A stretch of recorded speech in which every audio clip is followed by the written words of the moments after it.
ದಂಪತಿಗೆ ಕಿರುಕುಳ ಆರೋಪ, ಶೌಚಾಲಯ ಧ್ವಂಸ, ಹಲ್ಲೆ ಹಾಗೂ ಪ್ರಾಣ ಬೆದರಿಕೆ ಆರೋಪ. ಶ್ರೀನಿವಾಸಪುರ ತಾಲೂಕಿನ ಚಲ್ದಿಗಾನಹಳ್ಳಿ ಗ್ರಾಮ ಪಂಚಾಯಿತಿ ವ್ಯಾಪ್ತಿಯ ಮೀಸಗಾನಹಳ್ಳಿ ಗ್ರಾಮದಲ್ಲಿ ದಾರಿ ನಿರ್ಮಿಸಿಕೊಳ್ಳುವ ವಿಚಾರಕ್ಕೆ ಸಂಬಂಧಿಸಿದಂತೆ ವೃದ್ಧ ದಂಪತಿಗೆ ಕಿರುಕುಳ ನೀಡಲಾಗುತ್ತಿದೆ ಎಂಬ ಗಂಭೀರ ಆರೋಪ ಕೇಳಿಬಂದಿದೆ. ಗ್ರಾಮದ ನಿವಾಸಿಗಳಾದ ಗಿರಿಜಮ್ಮ ಹಾಗೂ ಚಿಕ್ಕ ಮುನಿರೆಡ್ಡಿ ದಂಪತಿಗಳು ತಮ್ಮ ಸ್ವತ್ತಿನಲ್ಲಿ ಶೌಚಾಲಯವನ್ನ ನಿರ್ಮಿಸಿಕೊಂಡಿದ್ದೇವೆ. ಆದರೆ ನಮ್ಮ ಮನೆಯ ಹಿಂಭಾಗದಲ್ಲಿ ನಮ್ಮ ದಾಯಾದಿ ಗುಂಪು ಶೆಡ್ ಅನ್ನ ನಿರ್ಮಿಸಿಕೊಂಡು ಅಲ್ಲಿಗೆ ಹೋಗಿ ಬರಲು ಅಕ್ರಮವಾಗಿ ದಾರಿ ನಿರ್ಮಿಸಿಕೊಳ್ಳುವ ಉದ್ದೇಶದಿಂದ ಧ್ವಂಸಗೊಳಿಸಲಾಗಿದೆ ಎಂದು ಆರೋಪಿಸಿದ್ದಾರೆ. ಈ ಕುರಿತು ಮಾತನಾಡಿದ ಗಿರಿಜಮ್ಮ, ಹಲವು ವರ್ಷಗಳಿಂದ ಈ ಜಾಗ ನಮ್ಮ ಸ್ವತ್ತಾಗಿದ್ದು ಇಲ್ಲಿ ಯಾವುದೇ ದಾರಿ ಇರಲಿಲ್ಲ. ಆದರೆ ಇತ್ತೀಚೆಗೆ ದಾರಿ ನಿರ್ಮಿಸಿಕೊಳ್ಳುವ ವಿಚಾರದಲ್ಲಿ ನನ್ನ ಅಣ್ಣನ ಮಕ್ಕಳಾದ ಡೈರಿ ರಮೇಶ್, ಶ್ರೀರಾಮ್, ನಾಗರಾಜ್ ಹಾಗೂ ಅವರ ಪತ್ನಿಯರಾದ ಶೋಭಾ, ಚಿಕ್ಕ ಶೋಭಾ ಮತ್ತು ಅಂಬಿಕಾರವರು ನಮಗೆ ನಿರಂತರವಾಗಿ ಕಿರುಕುಳ ನೀಡುತ್ತಿದ್ದಾರೆ ಎಂದು ಆರೋಪಿಸಿದ್ದಾರೆ. ನಾನು ಶೌಚಾಲಯಕ್ಕೆ ತೆರಳಿ ಹೊರಬರುತ್ತಿದ್ದ ಸಂದರ್ಭದಲ್ಲಿ ತಮ್ಮ ಮೇಲೆ ಹಲ್ಲೆ ನಡೆಸಲಾಗಿದ್ದು, ತಾಳಿ ಚೈನ್ ಕಿತ್ತು ಹಲ್ಲೆ ಮಾಡಿದ್ದಾರೆ ಎಂಬ ಗಂಭೀರ ಆರೋಪವನ್ನ ಗಿರಿಜಮ್ಮ ಮಾಡಿದ್ದಾರೆ. ಇನ್ನೊಂದೆಡೆ ತಮ್ಮ ಮನೆಯ ಸುತ್ತಲೂ ಈಗಾಗಲೇ ರಸ್ತೆ ಸಂಪರ್ಕವಿದ್ದರೂ ಸಹ ತಮ್ಮ ಕುಟುಂಬಕ್ಕೆ ಉದ್ದೇಶಪೂರ್ವಕವಾಗಿ ಕಿರುಕುಳ ನೀಡಲಾಗುತ್ತಿದೆ ಎಂದು ಗಿರಿಜಮ್ಮ ಹಾಗೂ ಚಿಕ್ಕ ಮುನಿರೆಡ್ಡಿ ದಂಪತಿಗಳು ಆರೋಪಿಸಿದ್ದಾರೆ. ಇದೇ ವೇಳೆ ಮತ್ತೊಬ್ಬ ಅಣ್ಣನ ಮಗ ಮಂಜುನಾಥ್ ಎಂಬುವವರು ತಮ್ಮ ಮನೆಯ ಕಾಂಪೌಂಡ್ಗೆ ಅಳವಡಿಸಿದ್ದ ಚಪ್ಪಡಿ ಕಲ್ಲುಗಳನ್ನ ತಳ್ಳಿ ಹಾಕಿದ್ದಾರೆ ಎಂದು ದಂಪತಿಗಳು ಆರೋಪಿಸಿದ್ದಾರೆ. ನಾವು ಇಬ್ಬರೇ ಈ ಮನೆಯಲ್ಲಿ ವಾಸವಾಗಿದ್ದೇವೆ. ನಿರಂತರ ಕಿರುಕುಳದಿಂದ ಆತಂಕದಲ್ಲಿದ್ದೇವೆ. ನಮಗೆ ಪ್ರಾಣ ಬೆದರಿಕೆಯ ಭಯವಿದ್ದು ಪೊಲೀಸರು ಸೂಕ್ತ ರಕ್ಷಣೆ ನೀಡಬೇಕು. ನಮ್ಮ ಆಸ್ತಿ ಹಾಗೂ ಜೀವಕ್ಕೆ ರಕ್ಷಣೆ ನೀಡಿ ನ್ಯಾಯ ದೊರಕಿಸಿಕೊಡಬೇಕು ಎಂದು ವೃದ್ಧ ದಂಪತಿಗಳು ಕಣ್ಣೀರಿನಿಂದ ಮನವಿ ಮಾಡಿದ್ದಾರೆ. ಈ ಸಂಬಂಧ ಶ್ರೀನಿವಾಸಪುರ ಪೊಲೀಸ್ ಠಾಣೆಯಲ್ಲಿ ದೂರು ಸಲ್ಲಿಸಲಾಗಿದ್ದು, ಪೊಲೀಸರು ಸ್ಥಳಕ್ಕೆ ಭೇಟಿ ನೀಡಿ ಸ್ಥಳ ಮಹಜರು ನಡೆಸಿದ್ದಾರೆ ಎಂದು ತಿಳಿದುಬಂದಿದೆ. ವೃದ್ಧ ದಂಪತಿಗಳ ಆರೋಪಗಳ ಕುರಿತು ಪೊಲೀಸರು ಸಮಗ್ರ ತನಿಖೆ ನಡೆಸಿ ನಿಜಾಂಶವನ್ನ ಪರಿಶೀಲಿಸಿ ತಪ್ಪಿತಸ್ಥರ ವಿರುದ್ಧ ಸೂಕ್ತ ಕಾನೂನು ಕ್ರಮ ಕೈಗೊಳ್ಳಬೇಕು. ಜೊತೆಗೆ ವೃದ್ಧ ದಂಪತಿಗಳಿಗೆ ರಕ್ಷಣೆ ಒದಗಿಸಬೇಕು ಎಂದು ಒತ್ತಾಯ ಕೇಳಿಬಂದಿದೆ. ವೃದ್ಧ ದಂಪತಿಗಳ ಮೇಲಿನ ಹಲ್ಲೆ, ಶೌಚಾಲಯ ಧ್ವಂಸ ಹಾಗೂ ಆಸ್ತಿ ವಿವಾದದ ಆರೋಪಗಳ ಹಿಂದೆ ನಿಜಾಂಶವೇನು?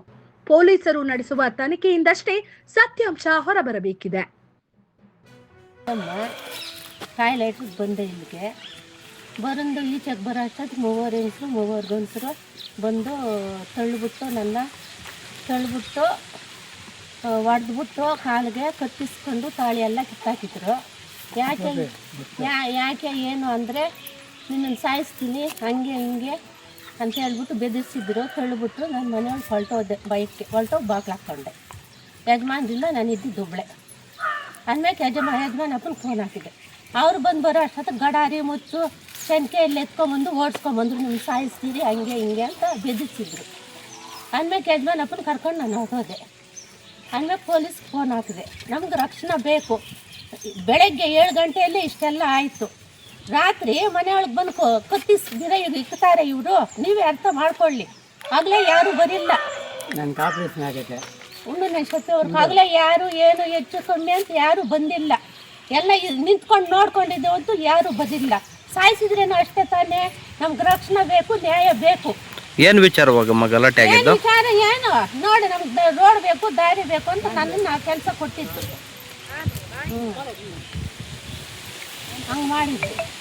ಯಜಮಾನಪ್ಪನ ಬರೋ ಅಷ್ಟೊತ್ತಿಗೆ ಯಜಮಾನಪ್ಪನ ತೊಳ್ಬಿಟ್ಟು ಕಣ್ಣು ಆಪ್ರೇಷನ್ ಆಗುತ್ತೆ. ಎಲ್ಲ ಮುದ್ದಾಕ್ಬಿಟ್ಟು ಯಜಮಾನಪ್ಪನ ಈ ಕೆಲಸ ಕೊಟ್ಟವ್ರೆ. ಯಾರು ನಿಮ್ಮ ಮೇಲೆ ಗಲಾಟೆಗೆ ಬಂದಿದ್ದು? ಡೈರಿ ರಮೇಶ, ಶ್ರೀರಾಮ, ನಾಗರಾಜ, ದೊಡ್ಡ ಶೋಭಾ, ಚಿಕ್ಕ ಶೋಭಾ, ಅಂಬಿಕಾ, 6 ಜನ ನಮ್ಮ ಹಲ್ಲೆ ಮಾಡಕ್ ಬಂದ್ರು. ಇದಕ್ಕೆ ರಕ್ಷಣೆ ಬೇಕು. ನಮ್ಗೆ ಕಂಪ್ಲೇಂಟ್ ಕೊಟ್ಟಿದ್ದೀರಾ? ಕೊಟ್ಟಿದ್ವಿ. ಮೊನ್ನೆ ಒಂದು ಕೊಟ್ಟಿದ್ರು. ಅವ್ರು ನ್ಯಾಯ ನಮ್ಗೆ ಕೊಡ್ತಿಲ್ಲ. ನಿನ್ನೆ ಬೆಳಗ್ಗೆ ಪೊಲೀಸ್ನವ್ರು ಬಂದು ಎಲ್ಲ ಬರ್ಕೊಂಡು ಹೋಗವ್ರೆ. ಬರ್ಕೊಂಡು ಹೋದ್ರು. ಅದನ್ನೇ ಏನು ಹೇಳಿಲ್ಲ. ನಮಗೆ ರಕ್ಷಣಾ ನ್ಯಾಯ ಬೇಕು. ನಾವಿರೋದಿದ್ರೆ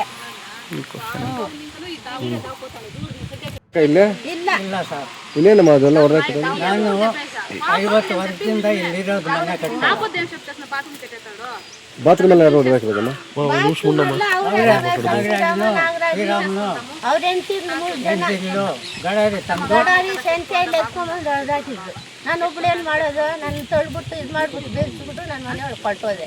ಸಾಯಿಸ್ಬಿಡ್ತೀನಿ, ಏನಾಗುತ್ತೆ ನಿಮ್ಮಿಂದ? ನಾನು ನಿಮ್ಮಂಗೆ ಹುಟ್ಟಿದ್ದೀನಿ, ನಿಮ್ಮಂಗೆ ನಾವು ಬಂದಿದ್ದೀವಿ ಅಂತ ಹೇಳ್ಬಿಟ್ಟಿದೆ. ನಮ್ಮನ್ನ ದೌರ್ಜನ್ಯ ಮಾಡಿದ್ವಿ. ಅಷ್ಟಾಯ್ತು. ನಮಗೆ ನ್ಯಾಯ ರಕ್ಷಣೆ ಬೇಕು. ನಾವಿರೋದು ಇಬ್ಬರು ಅಜ್ಜರು, ನ್ಯಾಯ ಕೊಡಿಸ್ಬೇಕು.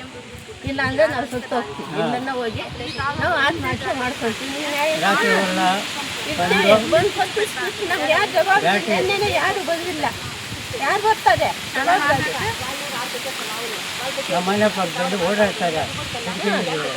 ಹೆಂಗೆ ಆಗ್ತಿದ್ಯಾ? ರಾತ್ರಿ ಹೊತ್ತು ಬಂದು ಬದುಕಿಸ್ಬಿಟ್ರೆ ನಮ್ಗೆ ಯಾರು ನ್ಯಾಯ ಕೊಡೋರು? ಯಾರು ಆಗಿರ್ತಾರೆ? ನಮ್ಗೆ ನ್ಯಾಯ ಬೇಕು.